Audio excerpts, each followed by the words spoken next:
Hey there, friends and enemies. JoPaWrites here once again, and today I've got a brand new Marvel's Avengers video for you. This is going to be showing off my build for Kate Bishop that I've been running with and really having a blast with lately.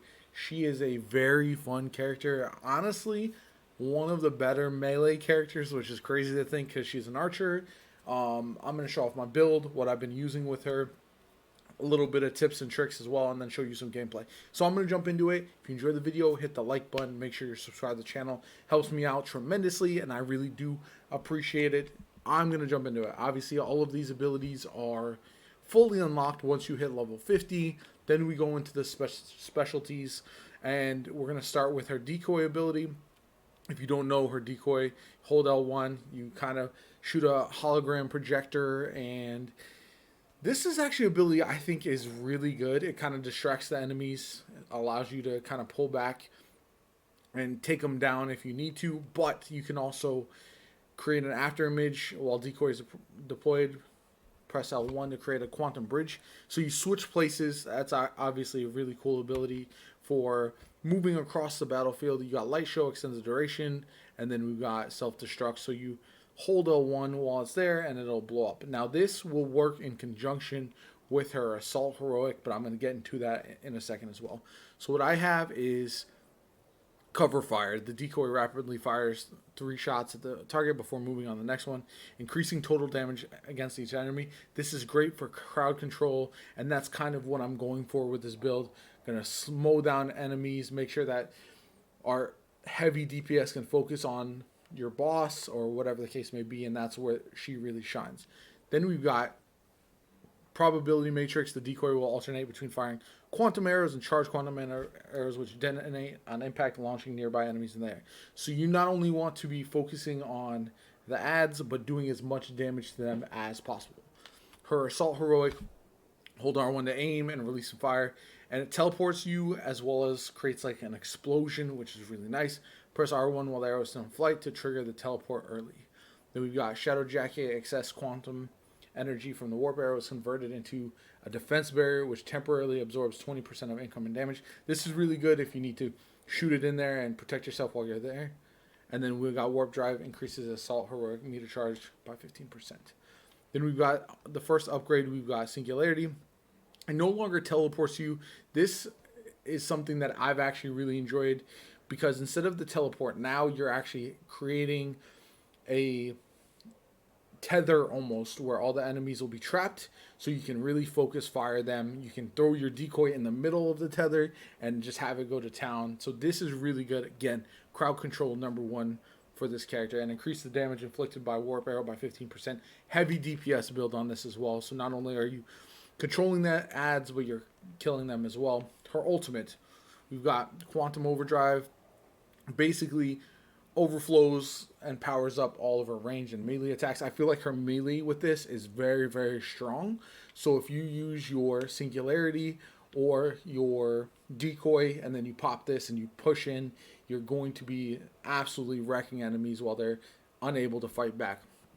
Activates an enemy shield that absorbs 20% of incoming damage for the duration of the skill. This is also very good. Then we've got the Edge of Eternity, quantum energy extended on the sword, increasing the damage and impact of all sword attacks. Perfect. Then we've got Flux Overflow, extends the duration for 10 seconds.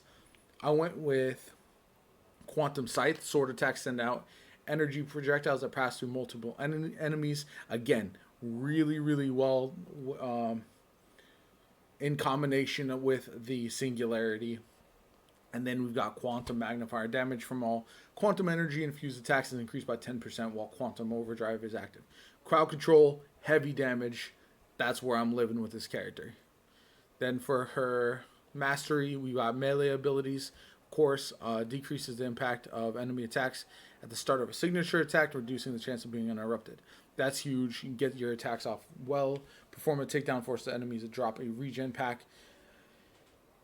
I do takedowns quite a bit. It helps me out a ton, and the regen packs can come in handy quite often, although the heroic orb is another thing. She gets her abilities back pretty fast, so I don't feel like this is as necessary as it is with other characters. For her arrows, I'm actually using the middle tree. She's got 3 different types of shots, her base shot, her scatter shot, and then her explosive shots.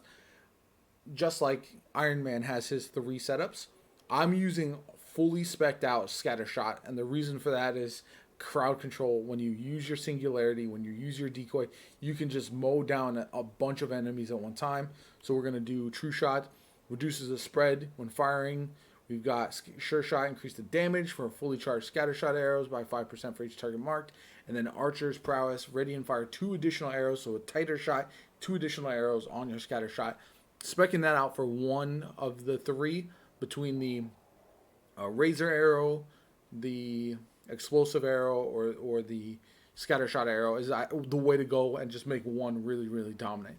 Intrinsic Ability, I went with Quantum Actuator, reduces the intrinsic energy cost of the Blink Jump and Blink Dash by 15%.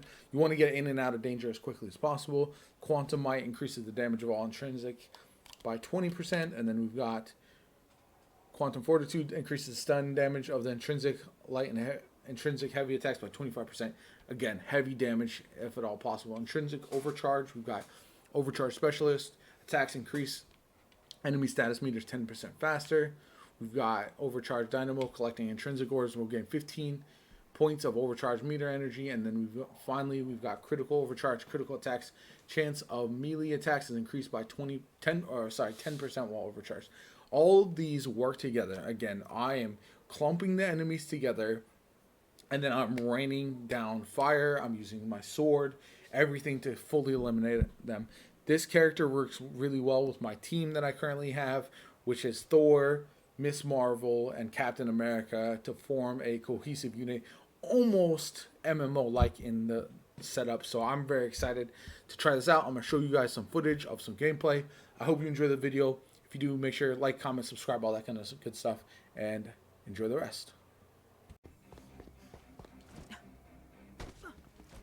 Take a number and get in line.